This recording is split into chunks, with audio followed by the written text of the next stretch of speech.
হিন্দুরা কেন মূর্তি পূজা করে? আশা করি আপনাকে ইতিমধ্যেই বহুবার এমন প্রশ্নের সম্মুখীন হতে হয়েছে। তবে আশ্চর্যের ব্যাপার এই যে শুধুমাত্র ভিন্ন ধর্মাবলম্বী নয়, বরং খোদ কথিত সনাতনীদের কাছ থেকেও এই প্রশ্ন ছুড়ে দেওয়া হয় আর এক সনাতনীদের দিকে। রেফারেন্স হিসেবে দেওয়া হয় বেদের কিছু উদ্ধৃতিকে। শুধুমাত্র মূর্তি পূজা নয়, এছাড়াও হিন্দুদের গোমাংস ভক্ষণ সহ আরও বেশ কিছু বিষয়ে ভিন্ন মতের, ধর্মের ও গোত্রের মানুষের আগ্রহ দেখে আমরা আমাদের পূর্ববর্তী কিছু ভিডিওতে সেগুলোর উত্তর দেওয়ার চেষ্টা করেছি। আপনি চাইলে উপরের ডান পাশের আই বাটনে ক্লিক করে সেগুলো দেখে নিতে পারেন। এরই ধারাবাহিকতায় আজ আমাদের বিষয় হিন্দু ধর্মে মূর্তি পূজা। এই ভিডিওতে আমরা জানার চেষ্টা করব মূর্তি পূজা কতটা বৈধ, বেদ কি আমাদের মূর্তি পূজার অনুমতি দিয়েছে, মূর্তি পূজা করে হিন্দুরা কি কোনো ধর্মগ্রন্থকে অমান্য করছেন, এছাড়াও বিষয়টিকে আমরা শ্রীমদ্ ভগবদ গীতার আলোকে বোঝার চেষ্টা করব। তো দর্শক, আশা করি কমেন্ট বক্সে কোনো প্রকার মন্তব্য করার আগে ভিডিওটি মনোযোগ সহকারে বা প্রয়োজনে একাধিকবার দেখবেন।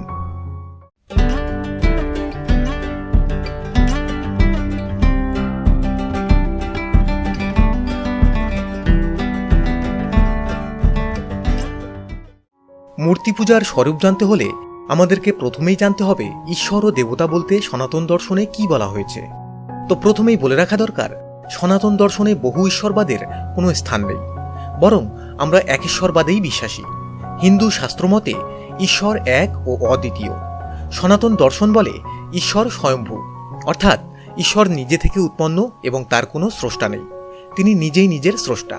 আমাদের প্রাচীন ঋষিগণ বলেছেন ঈশ্বরের কোনো নির্দিষ্ট রূপ নেই, তাই তিনি অরূপ। তবে তিনি যে কোনো রূপ ধারণ করতে পারেন, কারণ তিনি বিশ্বব্রহ্মাণ্ডের সর্বময় ক্ষমতার অধিকারী।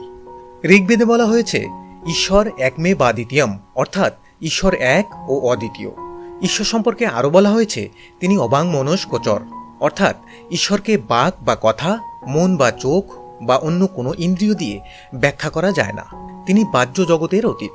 ঈশ্বর সম্পর্কে আরও বলা হয়েছে সৃষ্টির পূর্বে একমাত্র পরমাত্মা ছিল এবং সবকিছুই ওই পরমাত্মার মধ্যেই স্থিত ছিল। সেই সময় দৃশ্যমান কিছুই ছিল না। তখন পরমাত্মা স্বয়ং চিন্তা করলেন, আমি হইতে এই জগৎ নির্মাণ করব। এদিক দিয়ে বিচার করলে বিশ্বব্রহ্মাণ্ডে যা কিছু আছে সবই এক ঈশ্বরেরই অংশ।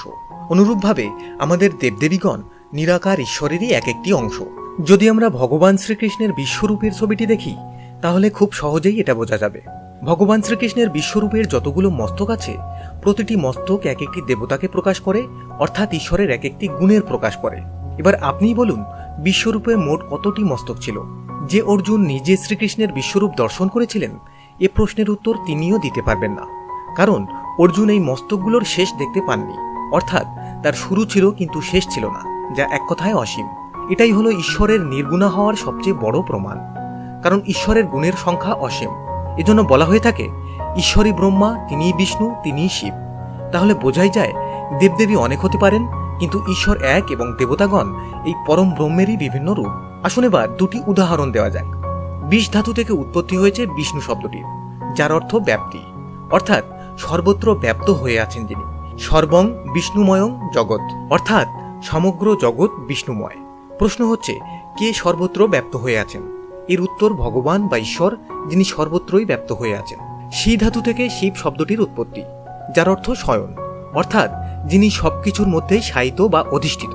প্রশ্ন হলো, সবকিছুর মধ্যে শায়িত বা অধিষ্ঠিত হয়ে আছেন কে? এর উত্তরও ভগবান বা ঈশ্বর, যিনি বিশ্বব্রহ্মাণ্ডের সকল কিছুর মধ্যেই অধিষ্ঠিত। তাই হিন্দুরা বহু দেবদেবীর উপাসক হতে পারেন, তবে বহু ঈশ্বরবাদী নন। এতক্ষণ আমরা যে বিষয়টি আলোচনা করছিলাম তা হলো ঈশ্বর ও দেবতার পার্থক্য, কারণ মূর্তি পূজার নিগূঢ় তত্ত্ব বুঝতে হলে এই বিষয়টি বোঝা অতীব জরুরি। তো এখন আমরা সরাসরি চলে যেতে চাই মূর্তি পূজার রহস্য জানতে। মানুষের মন স্বভাবতই চঞ্চল। পার্থিব জগতে আমাদের চঞ্চল মন নানা কামনা বাসনা দিয়ে আবদ্ধ। আমরা চাইলেই এই কামনা বাসনা বা কোনো কিছু পাবার আকাঙ্ক্ষা থেকে মুক্ত হতে পারি না। একজন শিক্ষার্থীর কথাই ধরা যাক, তার শিক্ষা জীবনের বাসনা থাকে পরীক্ষায় ভালো নম্বর অর্জন করা। এজন্য সে বিদ্যার দেবী সরস্বতীকে আরাধনা করে। এভাবেই আমাদের তীব্র গতির এই মনকে সংযত করা বা স্থির করার ব্যবস্থা করা হয় এই নির্গুণ বা নিরাকার ঈশ্বরের বিভিন্ন রূপের মাধ্যমে। মনে রাখতে হবে, আমরা কখনোই ঈশ্বরের বিশালতা বা অসীমতাকে আমাদের সসীম চিন্তা দিয়ে বুঝতে পারবো না বা জানতে পারবো না, বরং সর্বগুণময় ঈশ্বরের কয়েকটি বিশেষ গুণকেই বুঝতে পারবো। আর এরকম এক একটি গুণকে বুঝতে বুঝতে হয়তো কোনোদিন সেই সর্বগুণময়কে বুঝতে পারব। আর মূর্তি বা প্রতিমা হলো এ সকল গুণেরই প্রতীক। এটা অনেকটা গণিতের সমস্যা সমাধানের জন্য ধরে নেওয়া XYZ ছাড়া আর কিছুই নয়। আদতে কিছু না হলেও এক্স ধরেই আমরা গণিতের সমস্যার উত্তর পেয়ে যাই। অথবা ধরুন জ্যামিতির ক্ষেত্রে আমরা কোনো কিছু বিন্দু দিয়ে শুরু করি, কিন্তু বিন্দুর সংজ্ঞা হলো যার দৈর্ঘ্য প্রস্থ নেই কিন্তু অবস্থিতি আছে, যা আসলে কল্পনা ছাড়া আর কিছুই নয়। অথচ এই বিন্দুকে আশ্রয় করেই আমরা প্রশান্ত মহাসাগরের গভীরতা থেকে শুরু করে হিমালয়ের উচ্চতা পর্যন্ত সবকিছুই মাপতে পারি। আবার ধরুন ভূগোল পড়ার সময় একটি গ্লোব রেখে কল্পনা করি এটা আমাদের পৃথিবী। আবার দেয়ালে ম্যাপ টাঙিয়ে বলি এটা লন্ডন, এটা নিউ ইয়র্ক, এটা জাপান। কিন্তু ওই গ্লোব বা ম্যাপ কি আসলেই পৃথিবী? অথচ ওইগুলো দেখেই আমরা পৃথিবী চিনছি। তেমনি মূর্তির রূপকল্পনা বা প্রতিমা স্বয়ং ওই সকল দেবতা নন, তাদের প্রতীক চিহ্ন বা রূপকল্প মাত্র। এগুলো রূপকল্প হতে পারে, কিন্তু তা মনকে স্থির করতে সাহায্য করে এবং ঈশ্বরের বিভিন্ন গুণ সম্পর্কে আমাদেরকে ধারণা দেয়, শেখায় ঈশ্বর সত্য। সবশেষে পরম ব্রহ্মের কাছে পৌঁছাতেও সাহায্য করে। হিন্দু ধর্মে মূর্তি পূজা একটি বৈশিষ্ট্য। কল্পনায় দাঁড়িয়ে সত্য উত্তরণই পূজার সার্থকতা। বেদে মূর্তি পূজার উল্লেখ নেই, আবার এর বিরোধিতাও নেই। তাই মূর্তি পূজা করে বেদকে কোনোভাবেই অমান্য করা হচ্ছে না। অন্যদিকে মূর্তি এবং প্রতিমা এই দুইয়ের মধ্যে একটি সূক্ষ্ম পার্থক্য বিদ্যমান, যা আমাদের সর্বসাধারণের গোচরে আসে না।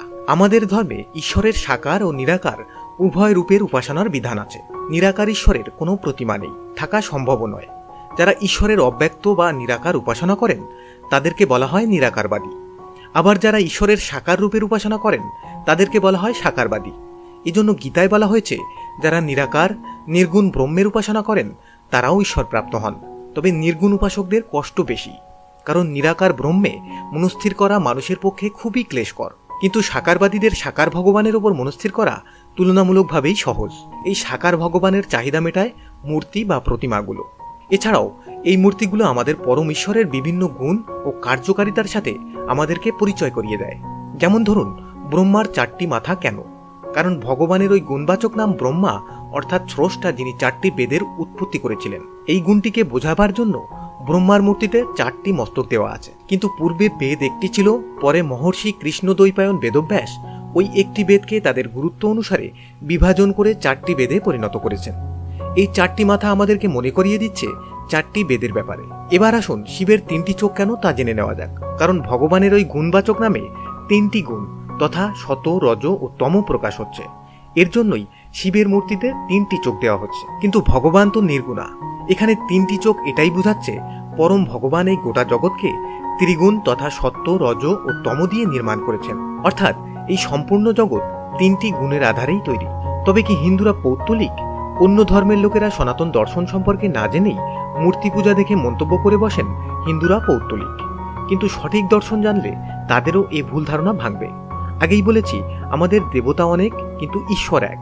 দেবতারা হলেন ঈশ্বরের এক একটি রূপের বা গুণের প্রকাশ। মূর্তি বা প্রতিমা হল সে সকল গুণের প্রতীক বা চিহ্ন। সব ধর্মেই এমন রূপকল্প, চিহ্ন বা প্রতীক আছে যা তাদের কাছে পবিত্র। যেমন ধরুন খ্রিস্টানদের গির্জায় মাতা মেরি বা ক্রুশবিদ্ধ যিশুর প্রতিমা থাকে, যার সামনে তারা নতজানু হয়ে প্রার্থনা করে। আবার কেউ কেউ শূন্য পানে চেয়ে ঈশ্বরের প্রার্থনা করেন। তাহলে কি ওই শূন্য পানে ঈশ্বরের বসতি? আসলে তা নয়। আগেই বলেছি ঈশ্বর সর্বাস্থানেই বিরাজমান। এটা তাদের স্বীয় বিশ্বাস যে ওই আকাশেই ঈশ্বরের বসতি। এভাবে যদি চিন্তা করা হয় তাহলে তাকে পৌত্তলিক বলা যায় না। আমরা যারা মাটির উপাসনা করছি আমরা দেবতার মূর্তিকে শুধুমাত্র প্রতীক মনে করি, এর বেশি কিছু নয়। এজন্য পূজারী ব্রাহ্মণগণ মন্ত্রপাঠের মাধ্যমে প্রতিমায় প্রাণ প্রতিষ্ঠা করেন, অর্থাৎ ধরে নেওয়া হয় দেবতাগণ ওই প্রতিমায় ভাস্বর হয়ে উঠবেন। এখানেই মূর্তি ও প্রতিমার পার্থক্য। যদি প্রাণ প্রতিষ্ঠার মন্ত্রটিকে অনুবাদ করা হয় তখন বোঝা যাবে এ দ্বারা শুধুমাত্র পরম ঈশ্বরের ওই সাকার গুণটিকে অনুরোধ করা হচ্ছে তিনি যেন ওই মাটির মূর্তিতে স্থাপন হন। আবার কাঠমাটির প্রতিমা যে ওই সকল দেবতা নয় তার প্রমাণ মেলে পূজার পর প্রতিমাগুলোকে জলে বিসর্জন দিয়ে। যদি প্রতিমাকেই ওই সকল দেবতা মনে করা হতো তাহলে নিশ্চয়ই তাকেও জলে বিসর্জন দিত না। তাই হিন্দুর দেবমূর্তি পুতুল নয়, তা চিন্ময় ভগবানেরই প্রতীক। এজন্য স্বামী বিবেকানন্দ বলেছেন, পুতুল পূজা করে না হিন্দু, কাঠমাটি দিয়ে গড়া, মৃন্ময়ী মাঝে চিন্ময়ী হেরে হয়ে যাই আত্মহারা। এখন প্রশ্ন আসতে পারে, আমরা কেন তাহলে নিরাকার ঈশ্বরের পূজা না করে সাকার ঈশ্বরের পূজা করি? জাগতিক মোহ থেকে সাকার পূজা করা হয়ে থাকে। আগেই বলেছি যে বিদ্যা চায় সে সরস্বতী দেবীর প্রার্থনা করে, যে অর্থ চায় সে লক্ষ্মী দেবীর প্রার্থনা করে, তেমনি যে বিভিন্ন বাধা বিপত্তি থেকে উদ্ধার চায় সে কালী পূজা করে।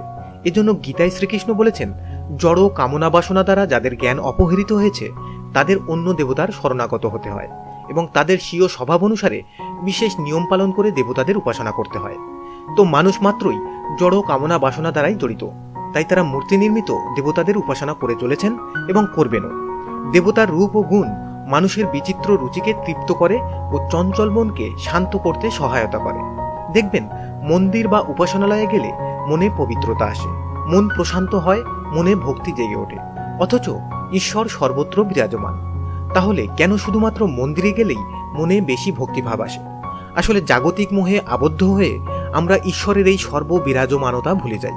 আর যারা সব স্থানে ঈশ্বরের অস্তিত্ব অনুভব করতে পারেন তারাই নিরাকার উপাসনার যোগ্য। তেমনি একটি ছোট বাচ্চাকে কিংবা কোনো অজ্ঞ ব্যক্তিকে নিরাকার ঈশ্বর সম্পর্কে ধারণা দিতে গেলে তা এক প্রকার অসম্ভব হয়ে পড়বে কিংবা বুঝবেই না, বরং সে সহজে বুঝবে সাকার দেবতারূপ এক ঈশ্বরকে। এই সাকার রূপের প্রতিমা দেখেই সহজে বুঝতে শিখবে ঈশ্বরের গুণের কথা এবং তার শক্তির স্বরূপ সম্পর্কে। এভাবেই শুরুতে সাকার উপাসনার মধ্য দিয়েই নিরাকার উপাসনার যোগ্যতা অর্জন করতে হয় আমাদের। তাই কেউ যদি একলাপে নিরাকারবাদী হতে চাই তাহলে তাকে যথেষ্ট আধ্যাত্মিক জ্ঞান ও দার্শনিক জ্ঞান সম্পন্ন হতে হবে।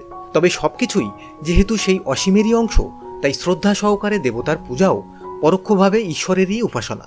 এজন্য সনাতন সংস্কৃতিতে দেখা যায় শুধুমাত্র দেবতা নয়, উদ্ভিদ, উপকারী প্রাণী, এমনকি মনুষ্যও পূজা করে থাকেন অনেকে।